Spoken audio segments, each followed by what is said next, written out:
Hey y'all, welcome back to our channel. This is another Crime Couple episode, and today we're going to be discussing Laci Peterson, who was 8 months pregnant when she went missing on December 24th, 2002. Her husband, Scott Peterson, was convicted in 2004. Scott Peterson was convicted of killing them both. Today we're going to kind of go over a timeline of what happened the day of the disappearance, and then also our thoughts on whether he's guilty or innocent. So again, we're just going to preface this by saying this is our opinion. We did research, and you're more than welcome to share your opinion on the bottom. Just don't come after us and kill us.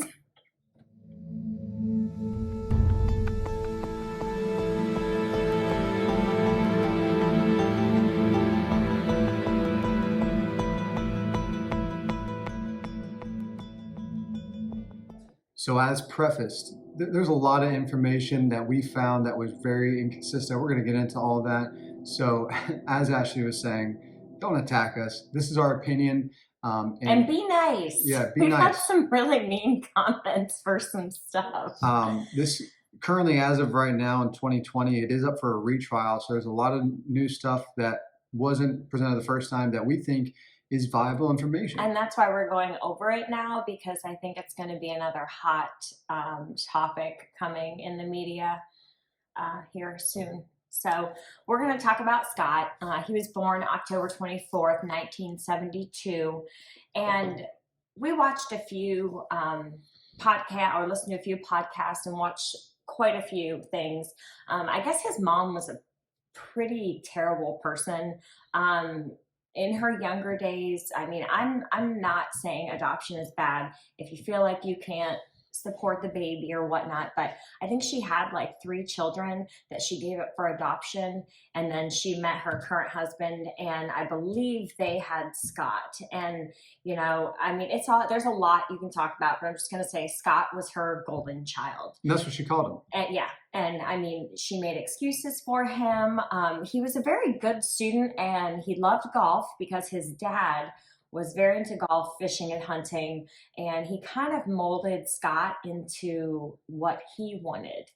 And how the things that he liked, he brought Scott into liking as well. And correct me if I'm wrong, but I think, so I know that his dad also had children from a previous marriage. Right, I think they had like 6 kids together. But like how they described it is like all the other children aside from Scott were kind of cast out and not really concentrated on the family, meant to feel like a whole bunch of black sheep. Right. So Scott, again, was the golden child. He did really well in high school. A teacher even said that he would love to have a class full of Scott Peterson. So he was a good guy. I'm not saying in his personal life he was a good guy, but he's a good student. He did go to San Diego State, where he had like a partial golf scholarship. He was like teammates with Phil Mickelson and this Chris Couch, I believe. They're both professional golfers today. So, I mean, he was right in the, neck and neck with them. He was kicked out of San Diego State University because he took the Chris Couch out drinking. So I think Chris Couch's dad saw Scott as a threat. That is the word I was looking for. And he kind of used the taking him out drinking. He told the coach, and Scott was kicked off the team. So Scott ended up going to Siesta College in St. Louis Obispo, and then he later transferred to California Polytech, and he did major in agricultural business. While at Polytech, he was working at a local cafe called the Pacific Cafe, and that is where he met Laci. Now on to Laci Peterson. So Laci was born on May 4th, 1975, and she's a farm girl. She's a good old country girl, and a lot of people think, Beverly Hills, you got to think about Los Angeles, LA, all the stuff in California. California's got its country too. And she grew up on a farm taking care of the cows and the horses and the chickens, I'm sure, goats. And so her family was really close. Usually family farms and family businesses like that they were very loving and nurturing. So they grew up in a really abundant amount of support for her. And she actually ended up going to the same college the California Polytech. That's not where They met. her and Scott met, but she was going for ornamental horticulture. And she also did have a brother named Brent. Like I said, he was also really, really supportive, and they talked about that quite a bit in some of the stuff that we looked at, and some of the things that they were really close. I think he even came to visit her multiple times while she was in college. And altogether, there's kind of a huge difference between Scott's family growing up and Laci's family growing up. So when Laci and Scott first met, again, it was at the Pacific Cafe where Scott was working. Laci, I guess, was a neighbor to Scott's coworker, and she would go into the cafe a lot. And she said when she first saw him, she was like, oh my God, he's drop dead gorgeous. She gave her friend the phone number to give to him, and he just kind of nonchalantly tossed it out. He didn't think that, she was serious. He thought his friends were playing a joke on him. Because Right. he also enjoyed her. They both, and you'll see, we'll put some pictures up. They both have like iconic, huge smiles, and everyone talks individually about them, about their smiles. Right. So they met, and basically it was a whirlwind romance. It was like 0 to 60. They fell in love, moved in together, and purchased a home in Modesto where Laci was born. So after purchasing the home, Laci obviously got into mommy mode and wanted to have babies. Scott wanted to wait a little bit, so I think they were together for about 2 years after the marriage, and they were trying to have a child. And there was a place that I read that Laci was having trouble conceiving at first, but then they found out that they were pregnant with a son, and his name was going to be Connor. Side by side, Scott was sitting on the floor, and we were watching TV. She said the baby was kicking, so I put my hand on her stomach because I'd never felt him kick. She leaned over to me and she said, Mom, she said, Scott doesn't like to do this. She said, I've asked him to, feel my stomach when the baby kicks, and he never wants to touch my stomach. That really, really bothered me, and that was the last time I saw her. So now jumping forward to the timeline, we're going to start on December 23rd. They both had monthly hair appointments with Laci's sister, who is a cosmetologist, and it was Scott's turn to get his hair cut. So they go the night before, and I believe his sister ordered a fruit gift basket from a local farm area, and Scott had said, hey, I'm going to be in that area. I'll go pick it up tomorrow. So they have this whole big family feast on Christmas morning, and this was what that basket was for. So after getting their haircut, they did invite her sister over to have pizza and watch Monday Night Football, but she had stated that she had other plans and really wouldn't be able to go with them. So they left getting their haircut, went to go pick up the pizza at a local pizzeria, went home, watched Monday Night Football, and at this time, Laci did speak to her mother around 8:30, confirming that they were coming over for, the big Christmas dinner or morning breakfast. And I think that actually she was planning on going over there Christmas Eve on the 24th as well to help set up with some of the preparations. Right. And I think that, she had some stuff that she was going to bring over to get that all started. Right. So after Monday Night Football, they go lay in bed and they watched a movie called The Rookie. Around 10:30, Scott said, is when they both fell asleep. So the next morning, they wake up. Laci gets out of bed around 7 o'clock and eats right away because she's pregnant. And any of y'all know morning sickness is terrible. And it doesn't just happen in the morning. It happens all the time. So she said eating first thing in the morning really helped, ward that off. Scott came down around 8 and he ate as well, and they were watching some Martha Stewart. It's like this. The lemon meringue. The lemon meringue. I mean, that's the key word. Remember that. Lemon meringue. So, I mean, a lot of people say that, that she was killed on the 23rd, but why would Scott be watching Martha Stewart by himself? I don't know if that's just me. We're at about 9:30 now, and Scott had planned for the morning to kind of get out of Laci's hair, let her cook. She was planning on baking cookies and some different recipes for the afternoon before she went over to her mom's. It was some sort of French toast thing, I guess, that called for a lot of stuff, and had to sit and soak up. The bread had to soak up all this stuff for like 8 to 12 hours. So Laci was like, I need to go grocery shopping for that stuff so I can get it marinating. And her plans were, I got to walk the dog, like she said, go grocery shopping, start cooking. And so pretty much stuff that Scott wouldn't be involved in. So he decided around, it was about 9:30 or so, he had wanted to go golfing that morning. He was part of a country club, so he was going to go golfing. He did realize that it was a little bit too cold, kind of rainy. So instead, he changed his mind and decided to go fishing. Now, recently, earlier in the month of December, he had got a little john boat. It's like a 14-foot john boat. And he decided he was going to take it out for the first time. So he takes off. He loads up his truck with this stuff. And so he had a warehouse. They call it a warehouse. By the looks of it, it's kind of like a storage shed. Mm-hmm. So he has this shed. And it's about, they said, 7 to 9 minutes away from the home. And he also had, so he had the boat parked there. He also had like a little home office set up there for he could do his work. He got to the shed, the warehouse, and his computer shows, he got some emails from his boss. So his computer shows he logged into his computer there at the office, worked on it from about 10:30. So by the time he got everything loaded up and got there, it was about 10:30 to like 10:56. Mm-hmm. He was on his computer, replied to the emails. From that point, it's not like a Christmas greeting. Exactly, the normal stuff you do on a computer. From that point, he did take his truck and the boat over to the Berkeley Bay, which is Berkeley Marina on the San Francisco Bay. Mm-hmm. He has timestamps from when he purchased the boat ticket at the marina. He loaded it, and he went out and tried to go scout out this area. And he went out to, I forget the name of it. It was just a little island. Yeah, it was like directly across from the boat launch.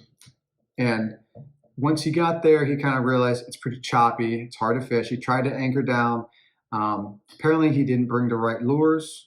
He had, kind of forgotten stuff. It was his first little venture out. So that's what he was saying. He didn't have everything prepared. He was only out there for a short amount of time. About an hour.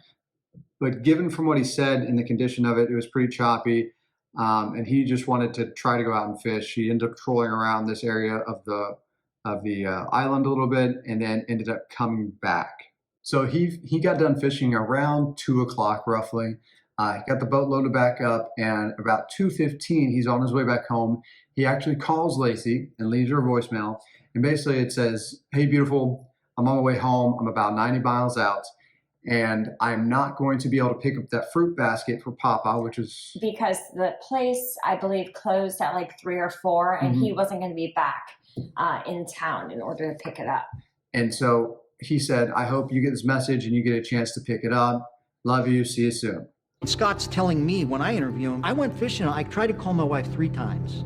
I called her cell phone, I called her house, and I'm driving home from Berkeley and she ain't answering, so I'm thinking something's up. Hey, beautiful. I won't be able to get to the Villa Farms to get that basket for Papa. I was hoping you would get this message and go on out there. I'll see you in a bit, sweetie. Love you. Bye.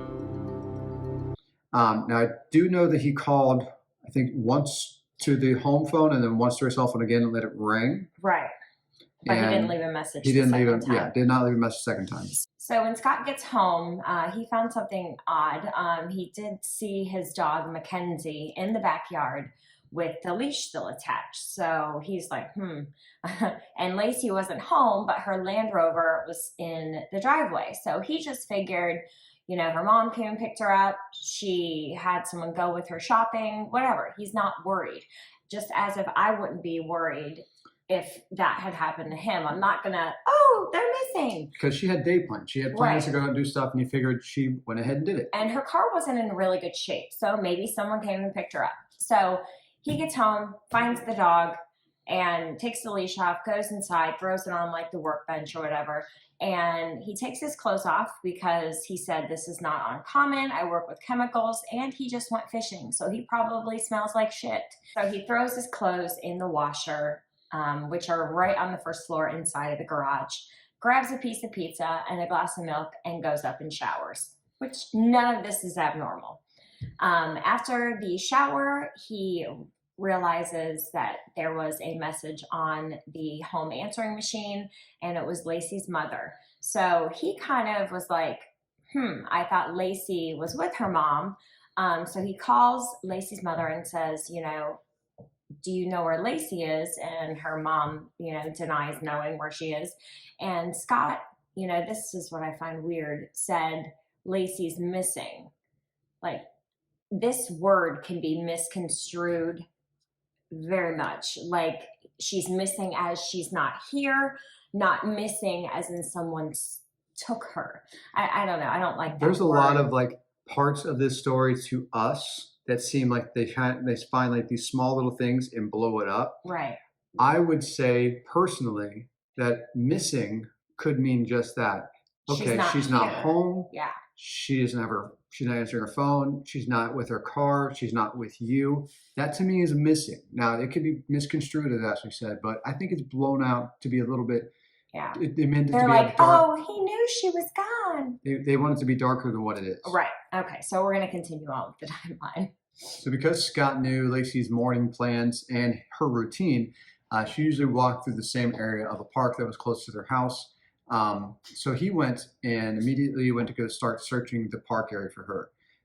Now, on the other side of the phone call he just had with her mom, her stepdad ended up calling 911 dispatch and reporting that his daughter, Laci, was missing. And that she was pregnant, so Yep. that kind of alerted. And so some of the big concern right away is the dog came back. She didn't. Did she fall? Did she happen to go into early labor? Did something like that happen, right? So they're trying to go out and find her.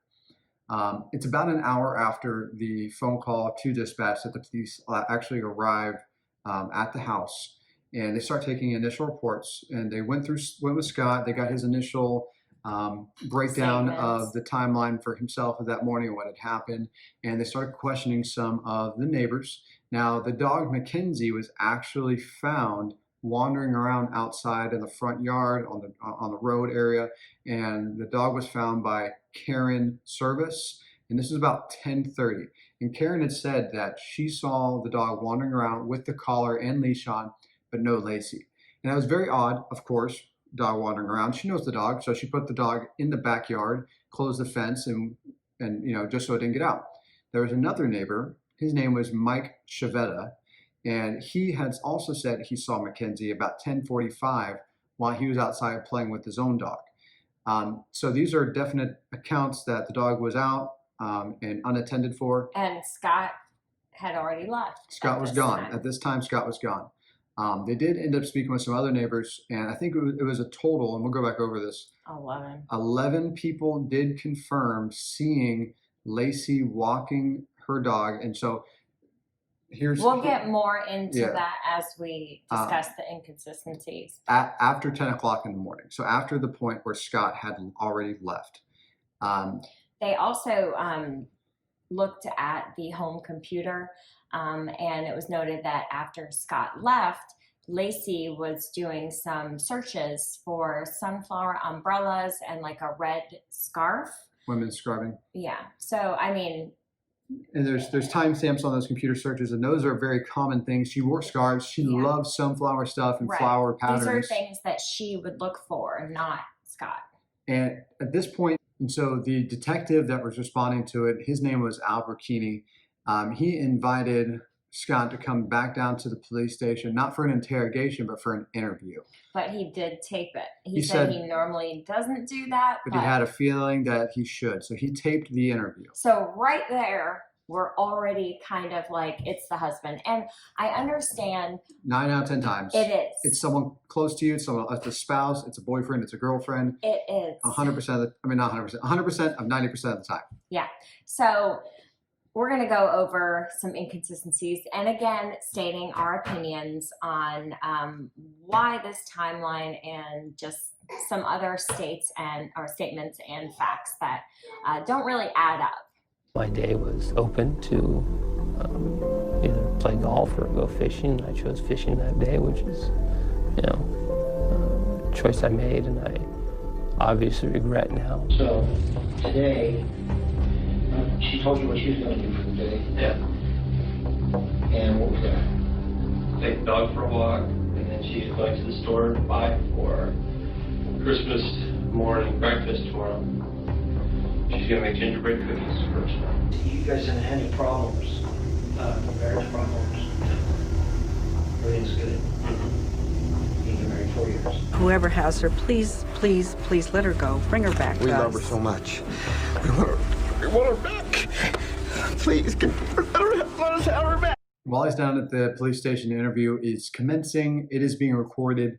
And they just, again, they go over the timeline of what Scott's events are. They do ask him about their marriage.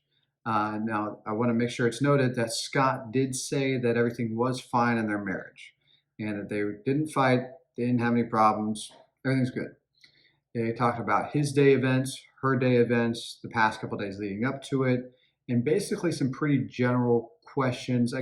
Obviously they're just trying to find out what's going on around the same time.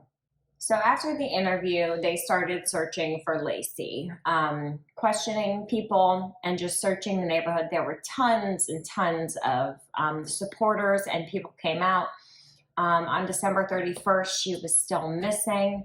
So they did hold a candlelight vigil for her and for her safe return. It was noted her parents spoke and urged the public to continue looking and thank you. Scott did not speak at this vigil, although he was noted to be there, kind of in the back. Thank everybody for coming out here tonight. Laci would be so happy to see she had so many friends and supporters. And just keep looking for Laci. Please don't give up. And it was crazy. Over 1,000 people attended this vigil. It was absolutely beautiful. The community support was just incredible. She's always a very upbeat and positive and outgoing person and a very tough young lady. And that's why we're not giving up hope. It's a really big topic. Scott isn't really a media person. He doesn't like to be in the media. He doesn't like his pictures taken. I was watching a show just saying that when they had like a little outpost with all this Laci Peterson stuff, and there were pictures of them together put up on the wall, and Scott requested that them all be taken down.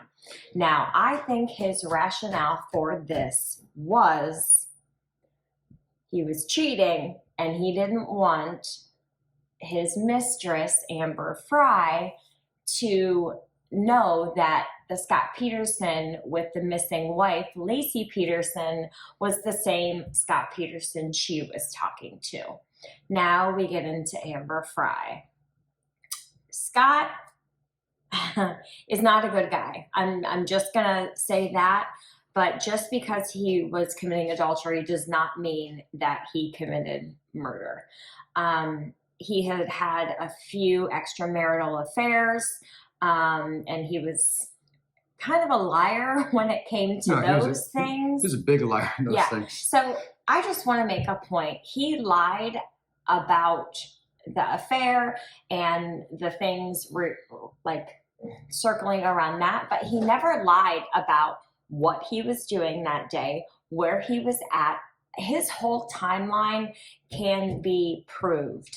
And that's where the waters get a little muddy. People will say that Scott didn't act how he should have acted like a grieving husband. He didn't show emotions, but you can't say just because he was stoic and didn't really cry to the media like her family was that he did this. I know how I would behave if he went missing. I mean, I would probably be the same way. I would not be in front of the media. Like, I would maybe say, hey, stay out there searching, but I'm not going to be crying and all emotional. Like, that's not who I am. So, I mean, I guess I can kind of relate to how he was expressing his emotions. Also, just to make sure things are clear, Scott didn't lie initially when he talked about going golfing or going fishing. His initial plan, from what he said, was to go golfing, and then he changed his mind and said he went fishing. Because it was cold out. In the interview, when he first had his interaction with the cops, with this detective, he said, that same thing. He said, I was planning on going golfing and I changed my mind and went fishing instead. And just like Ashley said, he's stuck with the same timeline. A lot of people that are guilty, they try to change their story some. His stories stay the same. So I know everyone says, no, he was lying at first. So we're going to get into a little bit about Amber Frey. She went public on January 17th, 2003, and stated kind of some facts for us. She said they met on November 20th. She is a massage therapist, and I guess they met at some bar. Scott was hitting on some woman at the bar, and she said, hey, I'm engaged, but I have a friend or someone I know that, you know, you would be perfect with. So Scott leads on to Amber that, so he's single, free, looking for this dream girl, and she wants that to be her. She does have a young daughter that she introduces to Scott right away, and she does hop into bed with him right away as well. So on December 9th, they kind of had a heart-to-heart serious conversation. Scott kind of, I guess a friend at the bar told him, I know you're married. If you don't tell Amber, I'm going to. So Scott's got to come up with something. So he goes to Amber and tells her, I lost my wife recently. This is my first Christmas without her. So Amber doesn't really push the subject because it's a sensitive one. You know, she doesn't want to dig into that. She kind of lets it go. And that's the end of the story. So they continue this love affair, and they don't see each other very much because they do live some time away, but they do talk a lot on the phone. And so this is another hot button for a lot of people, is that Scott, again, on December 9th said that he lost his wife, which again can be interpreted in many ways, which is what Amber Frey said. She doesn't know if that means she died, she left him, whatever the case may be. And then this is his first Christmas without her. Now, is this premeditated that he's going to murder her? Now, again, at this point, it hasn't even been a full 20 days that he's known Amber Frey. Right. So had he already decided that I'm going to kill my wife over this? Or was this just an excuse because he's a scumbag and he's using it as a reason to, this girl's not going to push me if I say my wife, you know, something happened to my wife. Right, exactly. And he's kind of vague. I lost my wife. He doesn't get into it. She doesn't ask about it. So a little bit later, Amber is just kind of like, I don't know, something doesn't feel right. So she gets a hold of a police officer that she knows and says, can you look into this guy for me? So he does.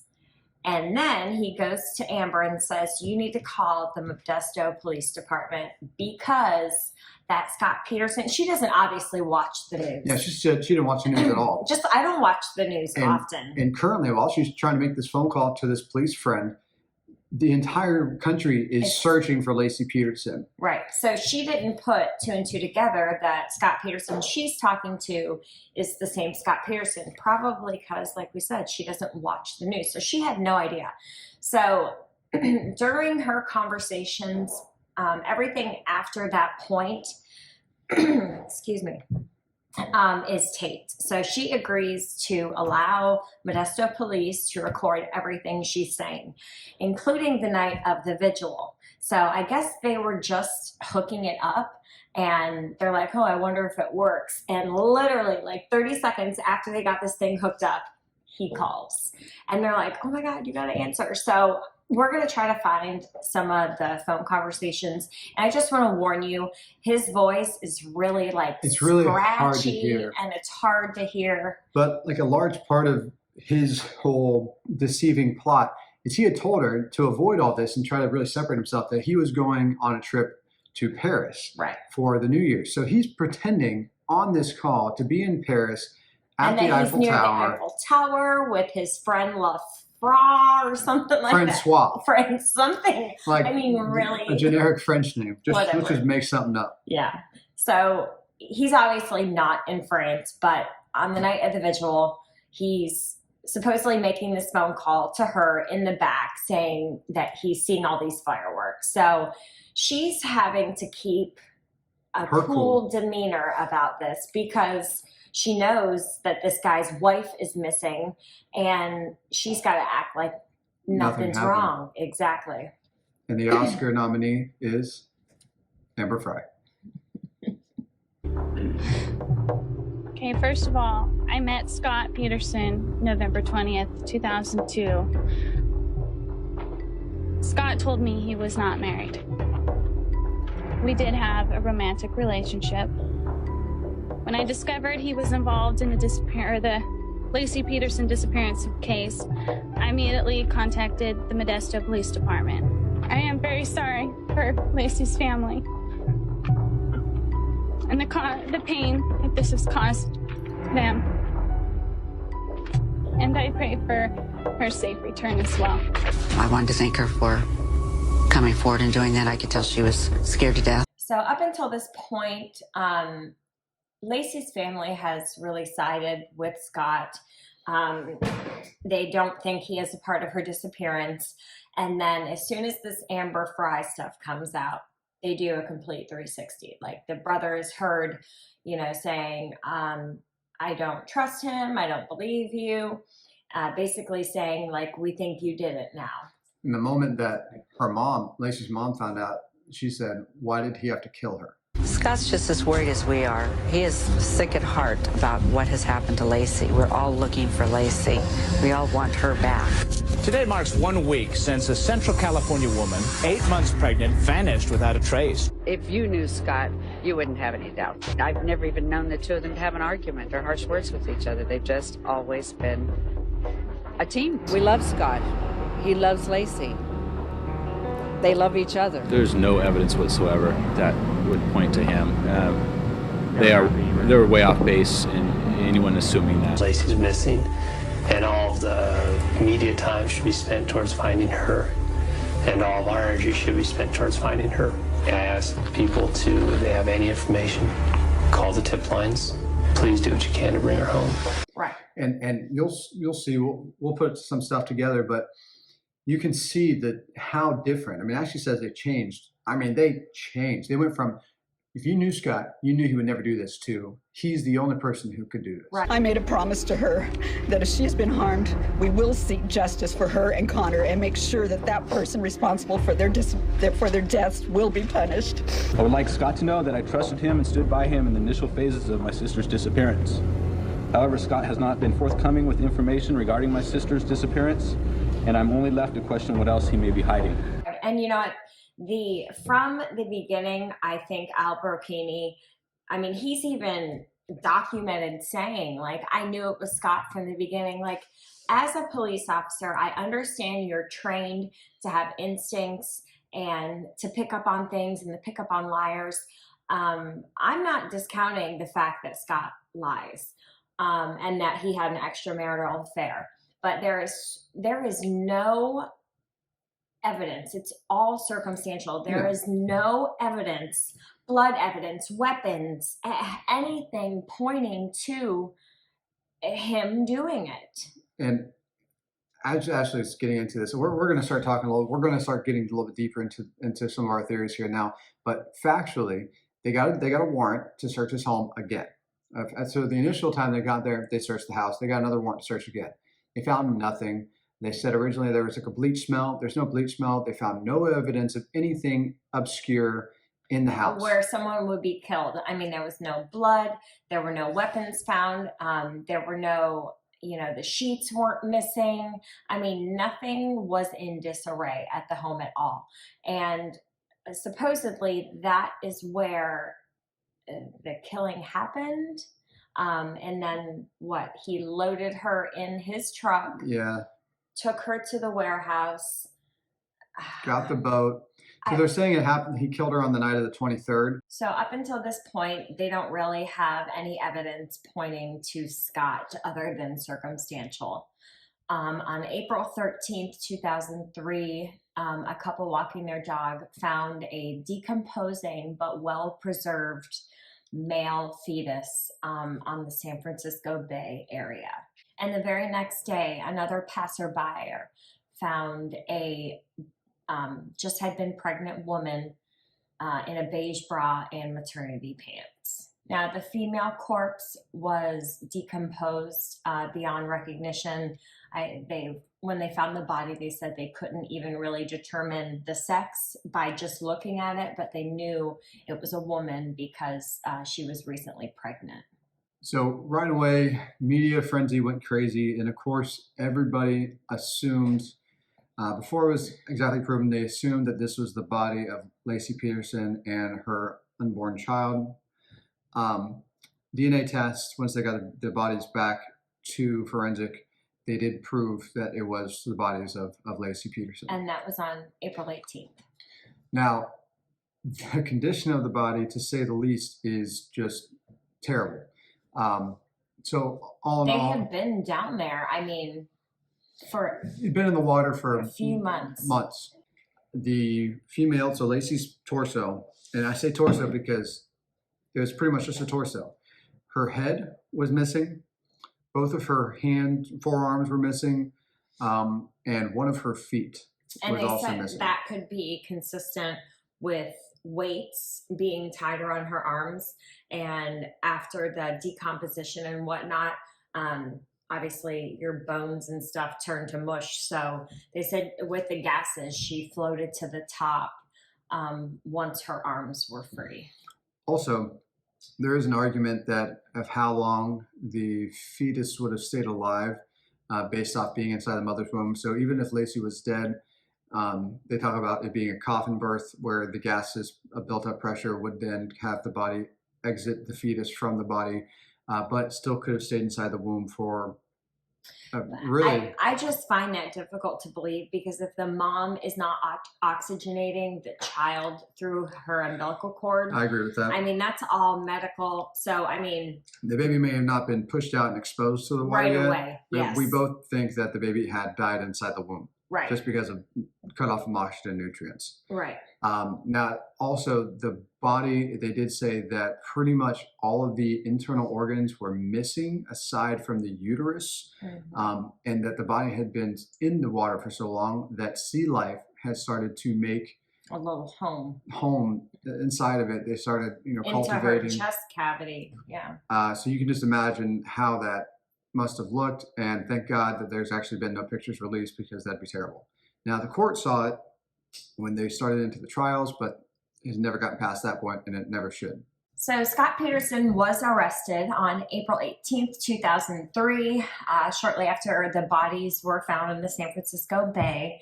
And they kind of made links. I mean, they say that's where he was fishing, and that's where, or he was the last person to see her. So the media's got to blame it on somebody. So the husband did it. He was found at La Jolla Golf Resort, and he had some weird stuff in his car. Now, this is what Harrison said. This is a really weird part, and I think he was trying to flee. I mean, he says that he wasn't, but his truck turned into a red Mercedes-Benz that was overstuffed with like packing gear, survival gear, a ton of shoes, 4 phones, $15,000, and his brother's driver's license. Now, of course, Scott had reasoning for all these things. He said, no, I'm not trying to flee. I was visiting my family, my sister. I have my brother's driver's license because I can get a cheaper rate at the golf resort. I have this $15,000 because there was a mix-up at the bank and my mother withdrew money from our account because she was still on the account of him and Laci for some reason. Yeah, that. So he had an excuse. She was paying him back for the 15 grand or whatever that she accidentally took out of the wrong account. Now, I don't know if he's just lying again or if all these things just add up and he just has really freaking bad luck. And I think that the bank stuff with the money is legit, because I do believe they checked into his mother actually signing the money, receiving the money out. But still, it just seems, I mean, if anything, I would think that she was getting it out for him so that he was the one taking it out of the bank so it didn't look that suspicious. Right. Now, he may have been trying to flee, as Ashley was saying, because... I would, if I know I didn't do something, and this is just speculation, folks. Because we don't really know what happened. Exactly. Scott knows. He's the only person that knows, and Laci, but she can't talk to us. So if I were getting pinned on this whole thing, I mean, I would flee too. I don't know why he waited so long. I mean, I would have. Because the golf resort was down in San Diego. Right, and Tijuana was like what, 45 minutes away. Like, I'm just going to say I feel bad for this guy, because when we first started this, I had no doubt in my mind that Scott Peterson was guilty. And now I'm completely in the other direction. Like, I can't say 100% I think he's guilty or innocent, but I'm up there in like the 90%. There's so many questions that it's raised for us that we've dug into and looked at during the trial portion, and just everything. So let's kind of talk about what we think is inconsistent. Yeah, let's go ahead and move forward with this. Okay. So let's start off near the beginning. So Ashley said from the beginning, they basically needed someone to pin this on. Now, 9 out of 10 times, it is the spouse. Okay, it is. But there were other issues going on. Other events going on. So, and we looked this up. So if you can look this up too. I was like, there ain't no way. You can look this up too. If you go in and search around the time of Laci Peterson's disappearance, there were like 8 other. No, there was like 12 to 15 between like 1998 and 2004 of women either pregnant or thought to be pregnant from that area. From the area in California and up around the coast there that went missing or died with a similar MO. 6 months prior to Laci Peterson, there was a woman that washed up on the shore of the San Francisco Bay. Same way. Same torso way. She was 8 months pregnant, and she had her 5-year-old with him. Missing. The 5-year-old was never seen. That was never allowed to be talked in front of the jury. The jury had to leave when the defense brought that up. We looked up the court case. We looked up the documentation, and it says, let it be known the jury is not present for this. Right. So why weren't they allowed to be present? I mean, this is factual. These are women that are missing. They didn't want the jury to be swayed in any direction other than Scott Peterson. And there were like satanic cults that the reason why they took these pregnant women is because they wanted to offer the baby for like a sacrifice or something. Yes, and it makes you pure or... It sounds ridiculous, right? It sounds out of left field. Yeah. But it doesn't matter. In the mid-90s and late 90s up into 2000s, there were satanic cults that were captured and arrested for these rituals. So the prosecution was like, this is bogus. This is ridiculous. This sounds like garbage. You're just trying to defer. It may sound ridiculous to me and you, but these kind of things happen, so you can't just throw it out. Modesto as like this peaceful bedroom community, and someone had said it was like meth murders and carjackings. I'm like, I mean, you're going to have crime in any area, but Modesto has a high crime rate, and they have a lot of missing people.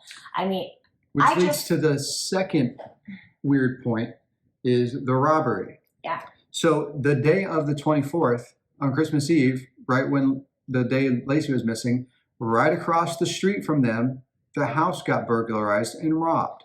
Now, there's also multiple accounts of the police fudging and mixing up dates and not putting in stories where they need to be, not writing it down on their notes, right?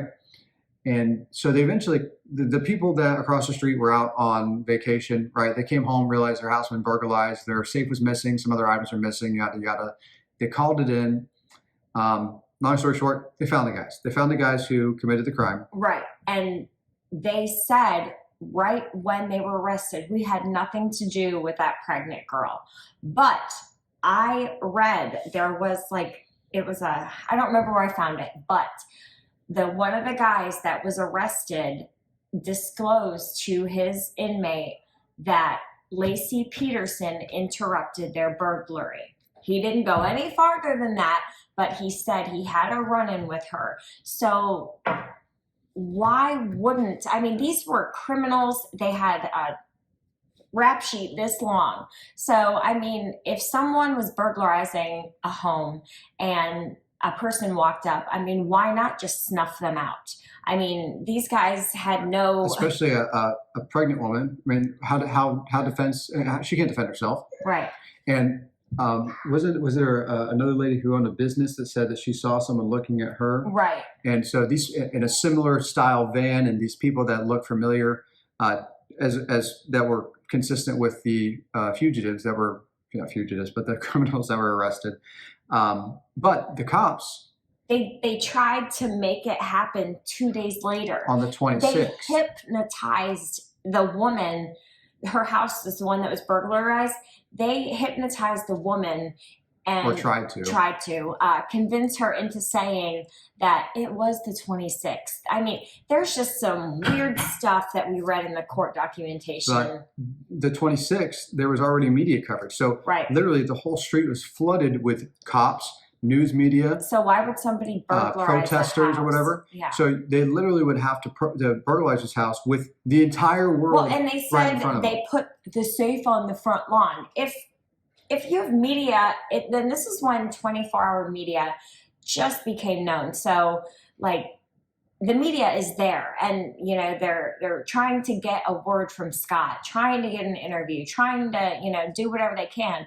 If a house is being burglarized directly across the street and they put the items out on the front lawn, like someone would notice. And one of the reporters even said that I was literally waiting for anyone to walk out of their house so I can go interview them about their neighbors that are missing. Right. So if they would have been out there, they would have seen them. So that's an inconsistency.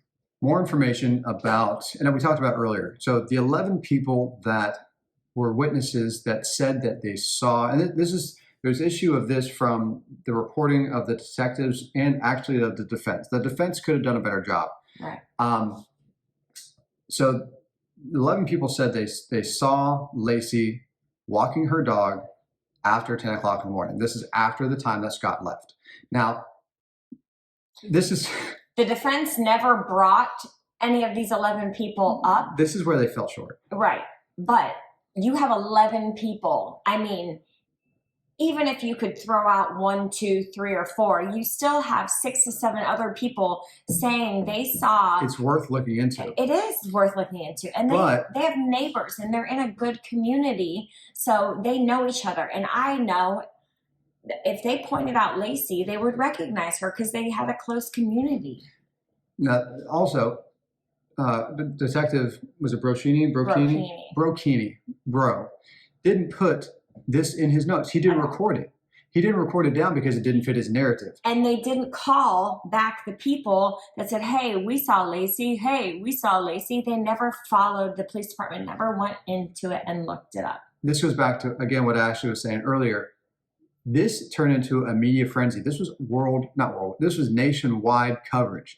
Now, if the police department didn't find a head to roll, then they're going to look like idiots. So what are they going to do? Are they going to take all these different leads when they can narrow down on a husband who doesn't have a solid alibi against his own word? Acted quiet, and they said he didn't mourn how one should. And I understand they've seen a lot of bad stuff, and they see a lot of responses from family members, but you can't say everybody is like that, because like I said, some people just don't react like other individuals. Some people take emotions differently. And so the defense said they were going to call these people to the stand, and they never did. So that's one part where they fell short. And of course, like we were saying, if they would have followed up on any of these leads, it would discredit what they're saying, and Scott would have been essentially free. Now, they have no proof of or evidence of anything that leads them to Scott. That's everything's circumstantial. So one of their things was that she was killed on the night of the 23rd, loaded into his truck, and then went into the warehouse, loaded in the boat, and then went to the bay and dumped the body. But the garage is a storage container. You couldn't fit the truck and the boat in the whole thing. So he would have to remove her body and transport it in broad daylight in the back of the boat. And then also in broad daylight, load up a body-sized a person wrapped up in that boat on a boat ramp where there's other people, okay? Now, Scott, another thing they said was, well, he was making homemade anchors. And he did. He made a homemade anchor from cement that he made and was using it instead of buying one. They're saying that the amount of cement mix that he had enough to make like 5 or 6 different anchors. Right. And now what he did was he weighted the body down and flipped it over. Well, the defense, again, we're going to another spot where the defense should have stepped up and did more, but they didn't.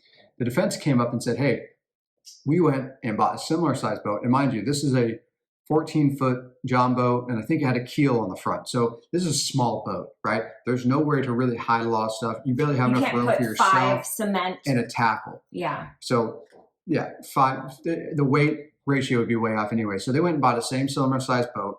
They had a person, a weighted object the size of Laci, and went to go try to throw it. And every time they did, the boat capsized because the weight of trying to pick up and throw, you're at least going to tip over. I don't know if the whole thing will capsize. And if you try to add an additional 4 or 5 anchors along with it and all simultaneously picking it up and rolling it into the water. And how does one man pick up all those 5 anchors at once in a body? Because if you did the anchors first, the boat would tip. If you did the body first without the anchors, the boat would still tip. There's no feasible way that would work. But the judge took it out and would not allow it in the court for the defense. But he did offer them to use Scott's actual boat. But for whatever reason, they didn't go through with doing the same experiment. Yeah, I don't know why. Some other instances that people were attacking Scott for was they took Laci's Land Rover in for observation. They looked it over, right? The cops wanted to do their forensics and his truck. Now they gave back the Land Rover, but they kept his truck until actually he was arrested. So he never got his truck back. In the meantime, when he got the Land Rover back, actually before that, excuse me, he was going back and forth to the bay, watching them look for her body in the bay. And they were saying, oh, he should be down there asking questions and doing this and do that. I mean, the dude's observing. I think it's a little much to say he should be down there pushing buttons and asking questions. If anything, I think he was just trying to sit back and watch. If something happened to her, I would want to know, but I'm not going to be down in people's way. The last thing I want to do is hurt the process of looking for her by me being in their way. So he was renting cars, and they said he kept trying to rent different cars to stay inconspicuous. He had to rent cars because he didn't have a vehicle. Now, another thing is they say when he got the Land Rover back, he traded in her vehicle for a newer vehicle.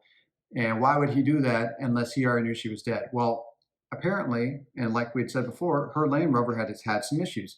And working on cars and being around cars myself, I know Land Rover is one of the most tedious, maintenance high vehicles. It was an older one though, too. Exactly. Those are just riddled with problems. So he said because he couldn't use his truck because it was still impounded, he had to have a vehicle in order to go back and forth to work. Mind you, he sells fertilizer. He sells lawn and all that. And he travels. Yes. So he needs a vehicle that is dependable, and her Land Rover was not cutting it. And for all we know, we don't know all the backstory. They could have been talking about trading it in anyways. Right. He's hoping maybe they'll find it. If anything, he's got a new car for, or regardless, he needed another vehicle to be used.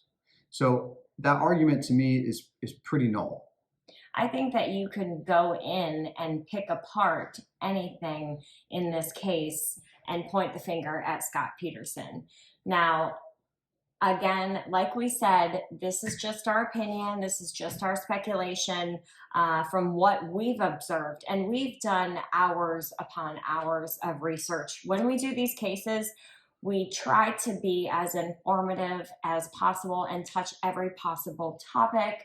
But again, these would be 6 hours long if we went over every single thing. So don't beat us up over our information and our opinions in this case. Everything we're saying is fact. I mean, it is, regardless of your feelings. Go look it up. All the transcripts are available online. All this documentation and everything that we're speaking about is completely factual information that we are just regurgitating. And we do both agree that Scott does seem like he'd be a good candidate for the person behind this, but based off of the other information and nothing linking to him and all these other things going on. Well, and that's why the Supreme Court is considering an appeal to retry him. And I hope that he gets another court date. I think there's a serial killer or a group of serial killers that are out here targeting women in that And area. there's that got women free. that have gone missing after her. So it's not a just individual case that we're trying to push it on the satanic cult. No, this is something that has been going on, and it's continuing to go on. Not to mention the actually something that we recently listened to. It said they talk about the homeless population. Now, I'm not trying to attack the homeless, but they stay in parks, and she was walking through the park. I know it was like a mobile home park. So it's like low income. They said that it was riddled with homeless people. And, you know, like we said, we're not trying to hit on the homeless population. And, you know, to me, I'm like, well, how did they, you know, the homeless person. Nothing was ever looked into. That's one of the biggest problems is that they let all these loose ends just go. Right. Because they were zeroed in on Scott Peterson, and now it's been years and years, and try to go back now and collect evidence. I would think that this would be a lot more just if they did all the due diligence, checked out every avenue, and made sure it was a fair trial. And we want y'all to do that too. Like, obviously, we're stating our opinion and we're speculating, you know, based on what we have read and heard. This is where we form our opinion, but go do your research and, you know, shoot us back some comments on your opinions and things that you've found. So we really like the interaction. Just try to be nice. And again, for the timeline, it is a basic overview. Most people know the story pretty well. Mm-hmm. We wanted to kind of go over that and go over our opinions of it. And there's more information out there, but these were some of the bigger ones that stood out to us. Right. So thank you again for watching. Click subscribe and like so that you can get our notifications. Thank you very much for watching. We hope you enjoyed it. Bye.